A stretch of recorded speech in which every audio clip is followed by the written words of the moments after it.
Welcome to our 5 on 5. We're pleased to be joined by Dr. Kenneth Lightheart from Southern Oregon Cardiology. Dr. Lightheart, great to meet you. Thanks for coming in. Great to be here. Thank you. All right, so it's Valentine's Day in just a couple days. We're talking about the heart. So what are the keys to good heart health? Well, there's a lot of things that play into it. Obviously, there's diet and overall health and weight control. Regular exercise is very important. There are common risk factors of smoking or avoiding the smoking and cholesterol control and that kind of thing. All of it really ties in together, and it's important to look at all those risk factors and be modifying them. Yeah, certainly it's not some simple thing Right. you talked about before we started. If we could point to it, it'd be much easier. If there was one thing, we would have fixed it a long time ago. Yeah. So one thing we can't control is genetics. How important and how vital is that? You know, maybe I run 15 hours a week and I eat the right foods, but genetics you can't control. Right, and unfortunately you can't overcome it. It's wise to know about it, and that plays into how aggressively treating the other risk factors would be important.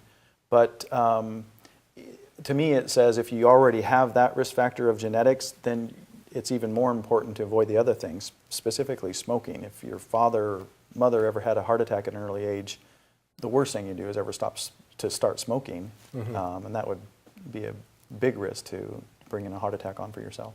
Okay, very good. So tell me about some new cholesterol and hypertensive or high blood pressure guidelines. Yeah, so the cholesterol side, about a year and a half ago, the guidelines committee that makes the recommendations that we all use to guide our therapy changed a big focus from, in years past, it's always been about numbers, getting to a certain number, and based on your risk, you need to be below a certain number on those cholesterol numbers. But the recent guidelines switched more to identifying risk and putting people on therapy based on risk. So higher risk people get high dose therapy, not so much worrying about the true numbers. And people are at lower risk should be on therapy, but maybe not quite as potent of a medication. So it's a little bit of a frame shift in terms of the philosophy and approach to dealing with the cholesterol. The cholesterol is still hugely important, and the cholesterol medications to lower that, especially someone who's had a heart attack, in terms of preventing future events is very critical. All right, very good. We're going to take a quick break. We'll have much more with Dr. Lightheart in a moment. Stay with us.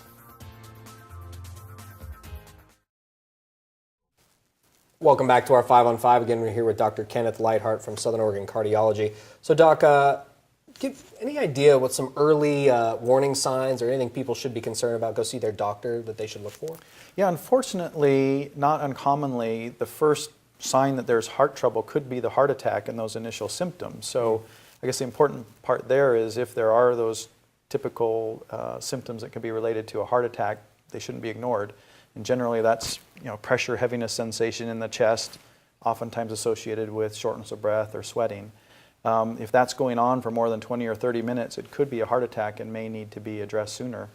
Early signs are when those symptoms start happening when someone's exerting themselves or under emotional stress, that maybe you feel those types of symptoms, but they go away when that stress goes away. That would be maybe an indicator that the arteries are starting to narrow. Okay, all right. So exercise is a great way to avoid these kind of problems. Exercise is very important.